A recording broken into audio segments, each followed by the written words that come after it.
请我们一起来领受上帝的话语，记载在新约使徒行传17章。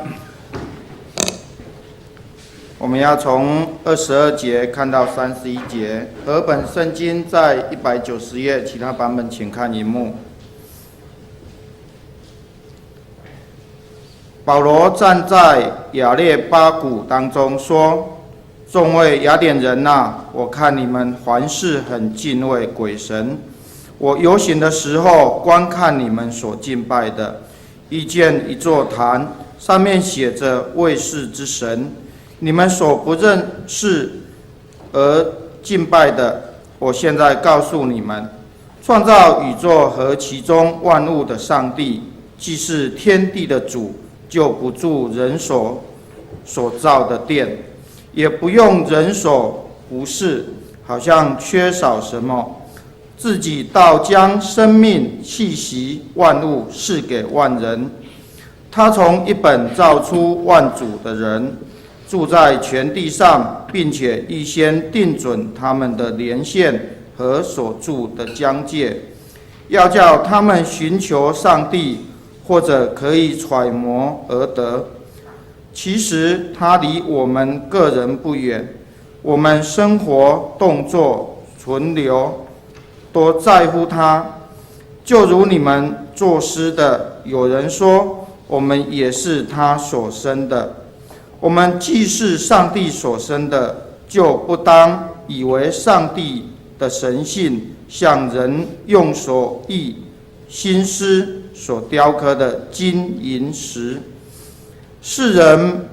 蒙昧无知的时候，上帝并不鉴察，如今却吩咐各处的人都要悔改，因为他已经定了日子，要借着他所设立的人，按公义审判天下，并且叫他从死里复活，给万人做可靠的凭据。以上，请本堂郑牧师来讲道，题目是改运换命一，命运天注定，命运天注定。我们同心来祷告。慈悲的阿爸父神，我们感谢你带领平安经过一个礼拜，特别是在新春的仍然在新春的节气的时候，我们为了去年一年所经过，献上满心的感恩。我们感谢主，在主日的时候，我们仍然有福气能够来敬拜你。恳求主，你赏赐我们每个人都有谦卑、敬虔、顺服的心，来领受你的话语，开我们的心眼，赏赐我们的属灵的智慧，让我们能够明白。我们这样祷告，奉靠主耶稣基督的名求，阿们。大家平安。我们从今天开始，总共有5个讲是有关讲到福音主日的事情，也就是要改运换命的事情。那我们在今年呢，我们有5次的福音主日。那福音主日呢，就是盼望我们能够在带领我们为信主的朋友还有亲戚们，他们能够在福音主日的时候来，因为福音主日的时候讲的是比较跟他们平常所要了解的部分呢比较有关系。那这一次呢，我们在2月，还有在6月、8月、9月、12月呢，我们各有1次的福音主日，总共有5次。今天我们所要讲的是有关命运天注定。那在6月是我们讲到改命转运，8月是我们讲到风水大解密，9月是我们讲到收经解厄，12月是我们讲到姓名的宝典。我们今年里面的灵命操练里面，我们有关福音的部分，主要是讲到命运的问题。我们不只是这5讲而已，而且我们在去年的时候，9月10号的时候，我们有请叶明翰牧师，他本来是在各个宗会里面，他有讲这个101，也有讲到命运的问题等等这些的时候，那因为我们新竹宗会是在中立教会，那觉得大家到那边去大概人数会比较少，而且那功课也非常的重要，所以我们就请叶明翰牧师单独在我们教会来，我们再邀请旁边的几个教会的人能够来参与。那时候我们也讲了蛮多的。那叶明翰牧师呢，他今年还要来，所以我们也觉得在这个议题上呢，用短短几讲呢，并没有办法讲得很清楚，所以我们在3月16号是礼拜5的晚上，3月17号礼拜六还有3月18号的下午，我们有好几讲，我们还要再请叶明翰牧师呢，有关命运这种算命啊、命运啊，很多人的这种禁忌啦、这些问题呢，我们也重新从信仰的角度再来看这些问题。我们盼望都能够对大家有所帮助，也能够我们邀请一些我们的朋友、亲戚朋友，他们还没信主的人，特别是那一些他们相信算命、相信风水、相信八字、相信姓名等等这些有关的事情的部分呢，我们请大家能够邀请他们来参加，盼望我们从信仰中间能够更清楚。那我们今天第一讲讲到是说，我们的命运到底是谁来掌控呢？我相信我们常常在跟人家交谈中间的时候，我们常常会讲到一件事情，就是说这我们命运都是天注定的。假定他是命运很好的话，你就讲说你真好命，然后自己假定不好哇就歹命嘞，好像把所有的事情都怪到是这个命运的身上去。所以其实命运成为是我们华人里面心灵最大的这种捆绑。要是我们没有办法去面对有关命运这个问题的时候呢，我们常常就用这个东西来当做我们的原因，当做我们的防卫自己，或是当做宿命论。我们没有办法，我们命就是如此而已。但是要是我们从信仰的角度来看的时候，我们的命运到底是怎样呢？命运天注定这种说法呢，到底是对的还是错的？那是一个很无奈呢，还是一个很感谢呢？好像告诉我们，命运天注定是说我们不得不信，但是如果没有，但是假定它是如果没有全部都注定，而只是有一种百分比的注定的时候呢，那我们到底是要无奈的去接受呢，还是要用感谢的恩来献上我们的感恩呢？那我们从使徒行传今天所看的是经节里面要一起来思考这个问题。我们今天所看的是使徒行传第17章22节到31节，在前面还有一段经节我们没有念，那个经节是记载在17章的16节到21节，就在刚好它的前面。当使徒保罗他要去传扬福音，他走到这个亚洲的最西端的时候，透过还有一个爱琴海跨过去就是欧洲的时候呢，他在那边接收到马其顿的呼声，有一个马其顿在他的意象中间有马其顿的人来跟他讲，他们希望保罗能够去那边去传扬福音，所以他就跨过了爱琴海，将福音传到的欧洲去。那继续再往前面一直走的时候呢，最后他也要走到雅典去。那雅典呢，乃是希腊一个最中心的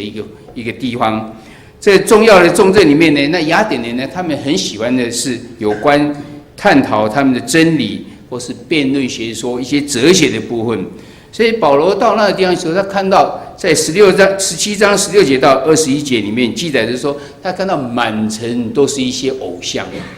大家都在拜偶像，他心里就非常的着急。原来福音都没有传到这个地方来，他要怎样赶快将这个福音传到这个地方呢？他所用的方法就是到会堂里面去，这是第一个，他一定先到会堂，因为那边是犹太人聚集的地方，所以他有机会可以跟犹太人在那边来谈论，他们就在那边辩论的有关的圣经，甚至在街上的时候，他遇到有希腊人的时候呢，就跟他一起来辩论有关真理到底是如何。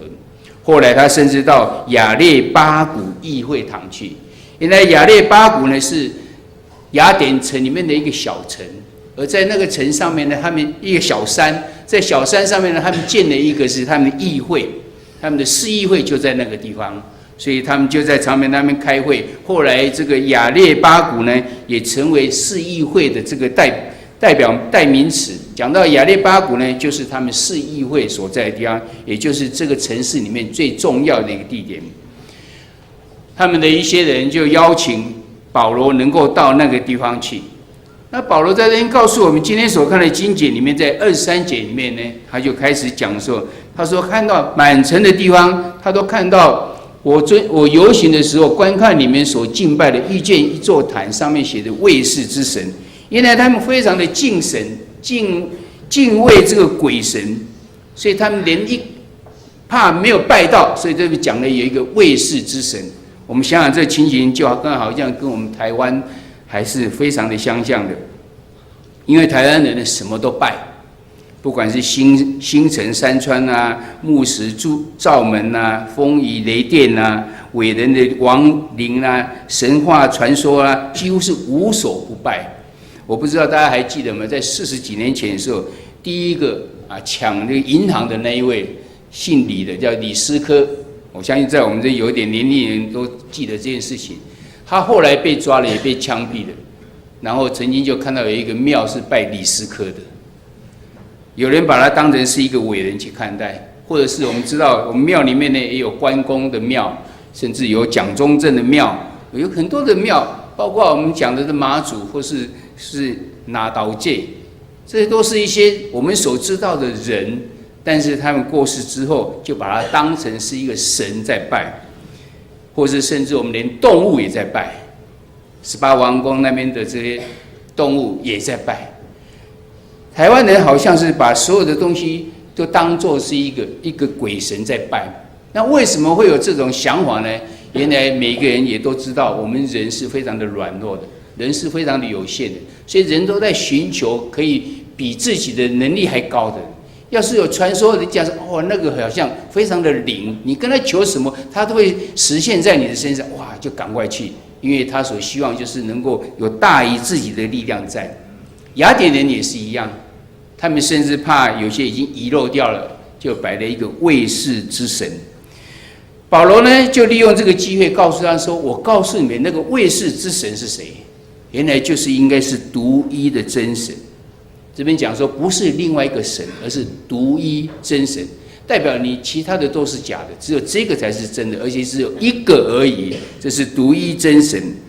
独一真神一定有它的定义，它定义到底是怎样呢？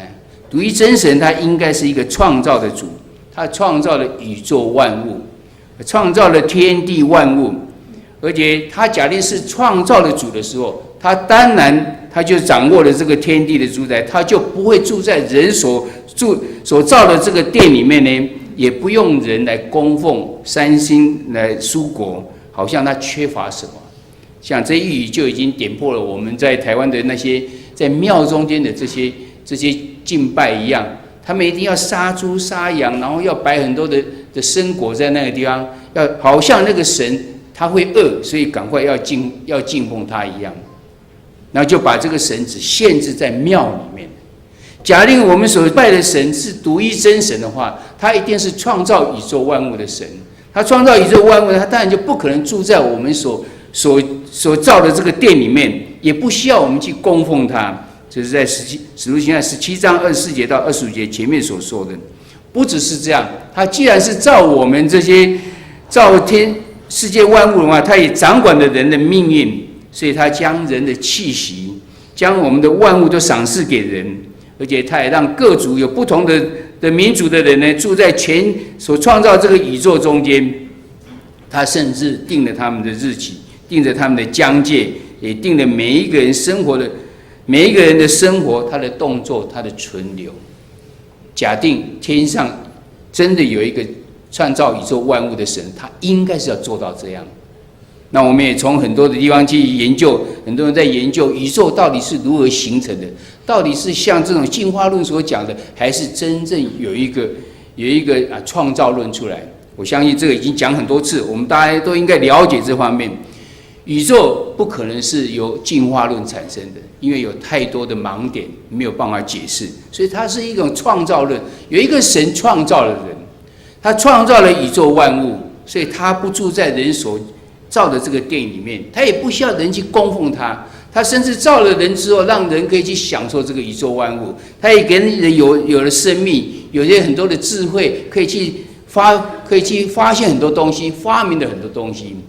让人可以去享受他所创造的这个宇宙万物。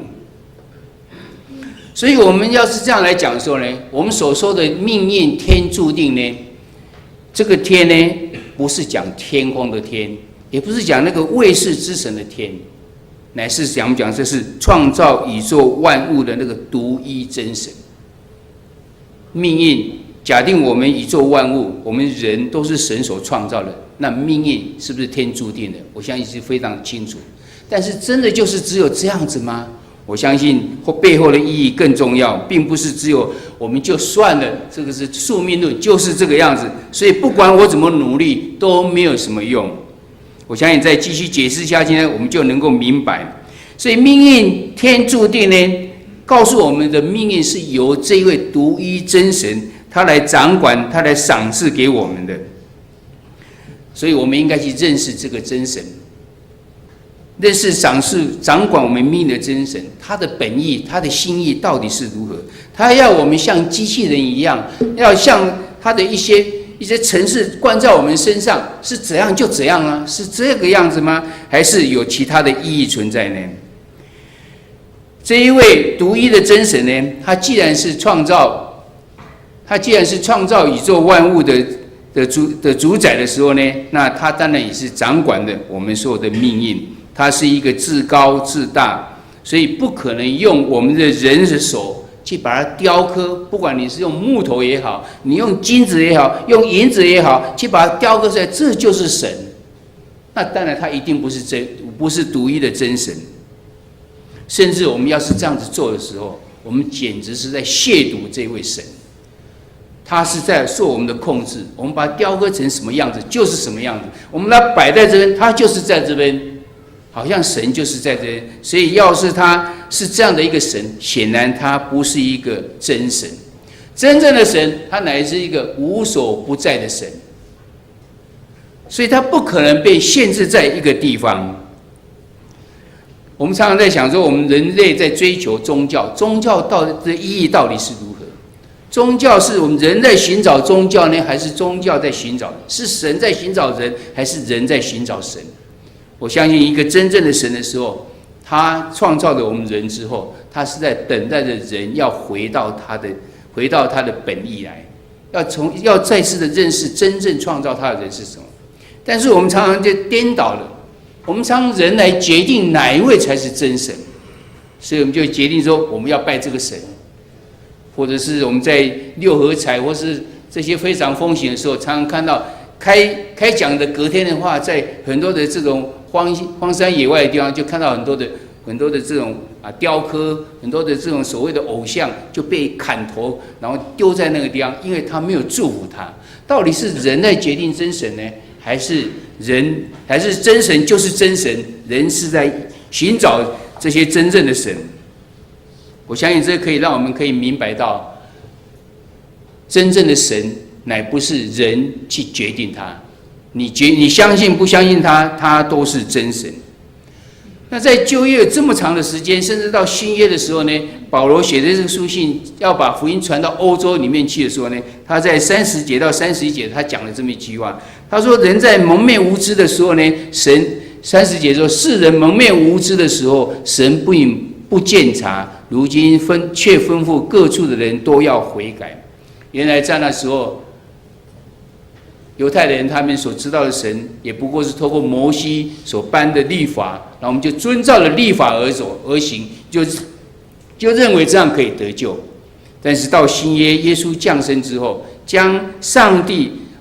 更明白的启示给我们知道，也将上帝的心意让我们知道了。所以旧约这边，你没有听到，你在各地方没有听到耶稣的福音，因为耶稣还没有来，但也没有听到上帝的这些律法的时候呢，上帝并不去追究这部分。但如今保罗他传扬福音的时候呢，是耶稣已经降生之后，这时候呢，就必须要来让大家知道，你们应该要回到神的面前来了。在人蒙昧无知的时候所做的事情，拜神明啦、做功德啦、求神问卜啦、看相算命啦、做法解厄啦，这些呢，真神不再去追究他。但是现在开始，你们应该要明白了，因为耶稣已经为我们降生，也为我们洗了我们的罪恶了。但是我们要如何跟他连结在一起呢？我们应该要悔改，要离开偶像敬拜，要离开那些算命看相的。只有借着唯一真神儿子，就是耶稣，他为我们钉十字架，从死里复活，以后我们都要在他面前来接受审判。只有这样，我们才可以进入到天堂里面去。我相信我们很多人都曾经算过命，我们也觉得说好像能够知道未来似乎是比较好一点。但是你要是认真想一想，你已经知道未来是如何的时候，你真的会过得比较好吗？而且你去问了这个算命师，他真的是能够知道天理吗？他能够知道未来吗？他要是能够知道未来的话，我相信他也不会像我们所知道，他去当一个算命师，看起来并不是一个非常好像生活得很好的样子。其实算命呢，它通常都是利用我们每一个人的心理的状态，我们的可能自己会猜测的部分呢，或是我们讲话中间呢，给他一些线索，然后他就能够讲出一些非常中性的部分，让你觉得好像是又好像不是的样子。我曾经看过一个在解释说这个算命的，他说其实算命都是你自己在想，并不是他真正讲。所以有4个人他要入京去考试，然后他们就去找一个算命的说，我们去考试的话，是不是我们都会高中，都会通过，会中这个当初的考试能够通过。那个算命就跟他指1，没有什么一句话也不讲。那每个人的领受就不一样，就觉得我们一起会中，所以他们就离开，然后就回来，然后果然是4个人都中了，又回来就谢谢这个算命说太谢谢你，你这算得真准啊。他说我没有讲什么，我只讲1而已，我只是比1而已啊。他说要是你们都中的话，就是一起都中啊；你们都不中啊，一起不中啊；你们1个人中的话，就是1个人中啊；你们要是2个人，就是一半的人中啊；3个人中的话，就1个人不中啊。所以只要1呢，我通通是对的，只是你们想的，并不是我想的。其实这看起来好像是一个笑话，但其实是告诉我们很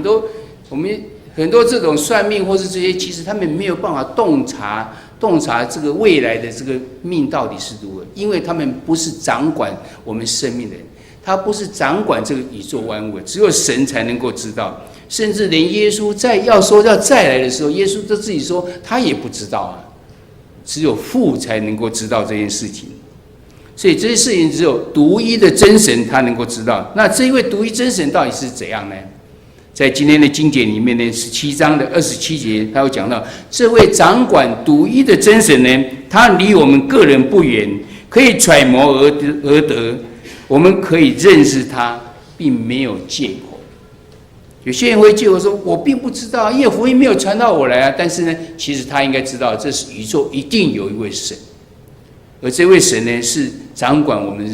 人生命的。他是创造宇宙万物的，所以我们应该去敬畏这个神，而不是那一位我自己雕刻的神，或是别人雕刻的神，或是甚至连动物，甚至人死掉之后去拜他，那一定不是我们所知道的这个神。甚至这个独一真神呢，在使徒行传17章29节讲到说，我们是神所生的，没有错。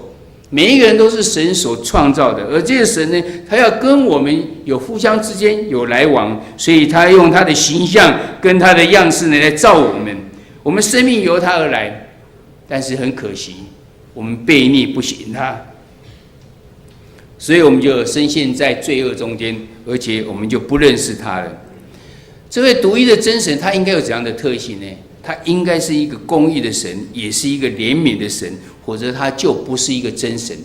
他要是只有公义，他没有怜悯的话呢，他只不过是一个审判官而已，他并不爱人。但是他只要他没有公义，他只有怜悯啊，他只是一个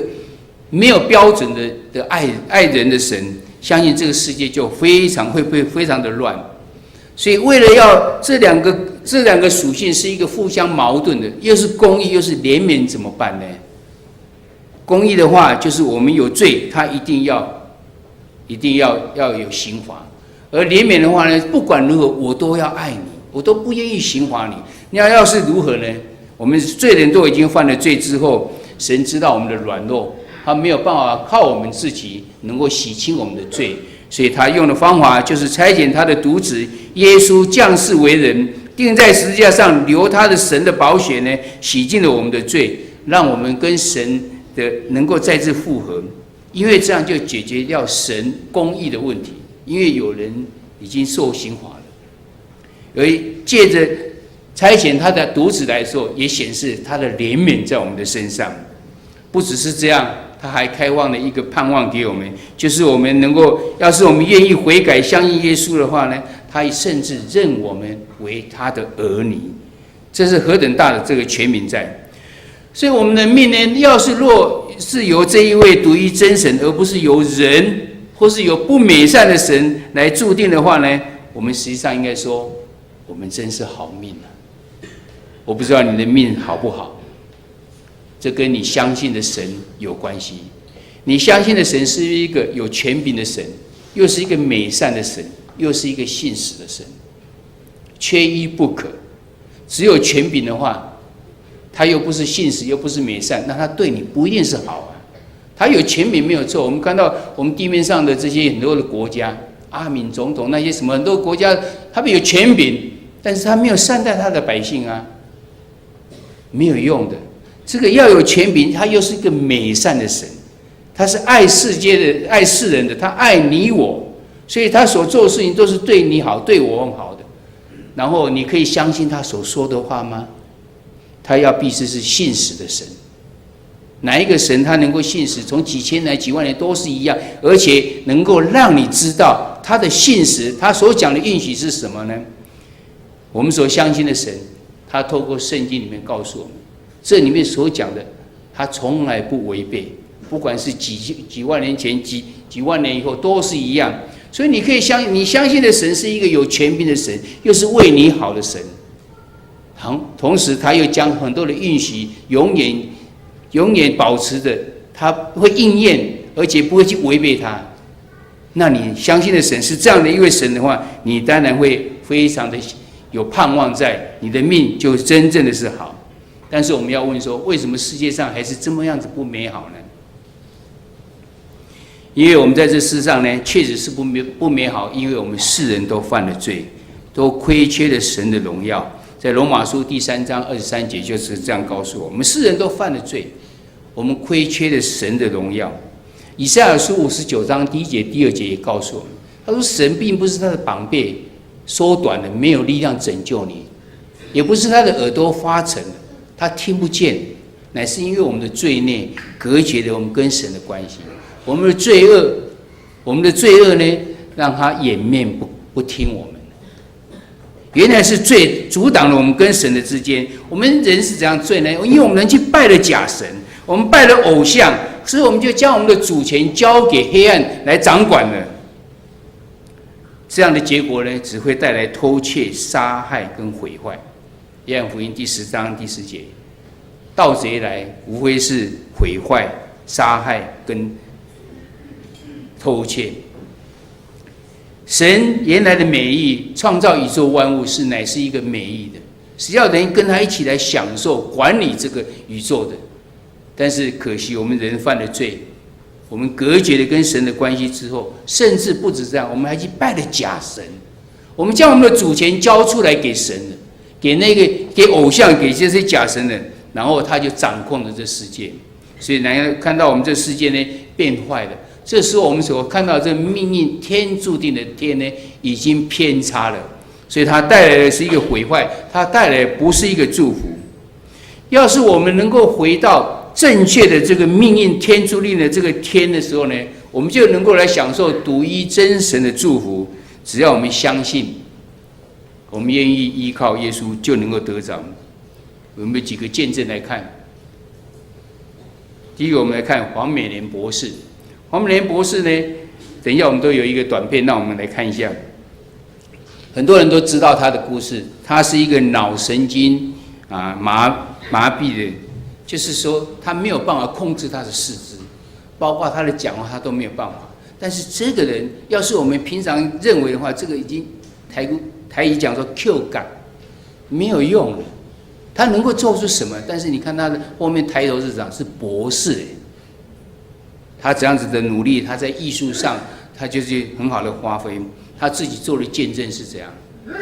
因为他认为神造他成这样，一定有他的美意在。他甚至做了一首诗，告诉我们说：如果我能唱，因为他连讲话都讲不清楚了，所以他说：假如我能够唱的时候，他这样子说。这在我们的新眼光里面呢，在上礼拜3的时候也有提到他。他讲说，如果我能完整唱一首歌，那将是对你的感恩和赞美。苦难中你给我安慰，彷徨时你给我智慧。虽然我不能开口唱一首歌，我却要对你献上真诚敬拜。每时刻你的手牵引我，你的慈爱使我开怀。我愿意用耳倾听，我愿意用心共鸣，这发自内心深处最美的声音。黄美莲她的肉体非常让我们看起来是非常的残障，但是呢，她发出这样的声音，因为有神的爱跟她同在。世界并不会因为你的肉体实际上变为不美好。我们一起来看这一段。